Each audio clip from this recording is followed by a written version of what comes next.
কৰিব কিয় খোজা নাই 80%ত আমি স্কুটি দিওঁ 79.9ত কিছুমানে নাপায় চিঠি লিখি থাকে দুখ কৰি থাকে 79.8ত নাপায় 80 পোৱা আৰু 79 পোৱাৰ মাজত একোটো এটোটো এটা চান্স হয় কোনোবাই নম্বৰ বেছি দিলে কম দিলে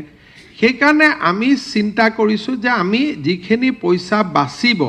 আমি নিযুত মইনা আৰু নিযুত বাবুত দি দিম যাতে সকলো ল'ৰা ছোৱালীয়ে পাব পাৰে কিন্তু এই বছৰ যেহেতু পৰীক্ষাৰ আগত আমি ঘোষণা কৰা নাছিলো সেইকাৰণে এই বছৰ আমি স্কুটি দিম এই বছৰ কোনো কথা নাই কাৰণ এই বছৰটো পৰীক্ষাৰ আগত আমি কাকো কোৱা নাই গতিকে এই বছৰ যদি আমি বন্ধ কৰি দিওঁ ল'ৰা ছোৱালীখিনিয়ে মনত দুখ পাব কিন্তু আমি যেতিয়াই মই তোৰত যাওঁ মোক আহি কয় মামা 1 নম্বৰৰ কাৰণে স্কুটিখন নাপালো 5 নম্বৰৰ কাৰণে স্কুটিখন নাপালো কোনোবাই কয় যে আধা নম্বৰৰ কাৰণে নাপালো সেই কাৰণে আমি কৈছো যে নহয়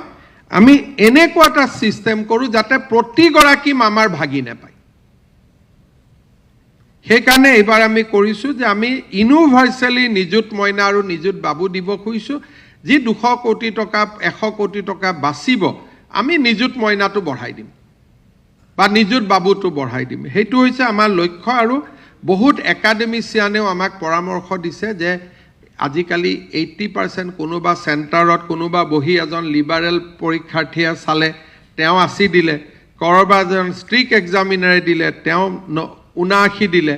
1 নম্বৰৰ কাৰণে এজন ছোৱালী বা এগৰাকী ল'ৰাৰ মনটো বেয়া হৈ যায় কাৰণে চৰকাৰে যি দিয়ে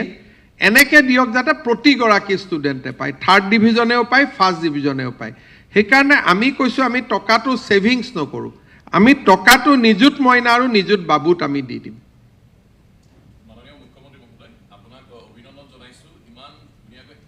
কিন্তু সবখিনি বাজেটত প্ৰথম পইণ্টখিনিত কোৱা সম্ভৱ নহয় যুৱ আয়োগে যথেষ্ট সফলতা লাভ কৰিছে মেডিকেল ইঞ্জিনিয়াৰিং তেওঁলোকে এবাৰ IAS IPSতো কাম কৰিব তাৰ কাৰণে আমাৰ বাজেটো আছে যুৱ আয়োগত আৰু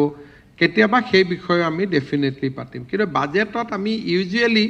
উই speak about the majority of people যি এনাউন্সমেণ্টে বহু মানুহক স্পৰ্শ কৰিব পাৰে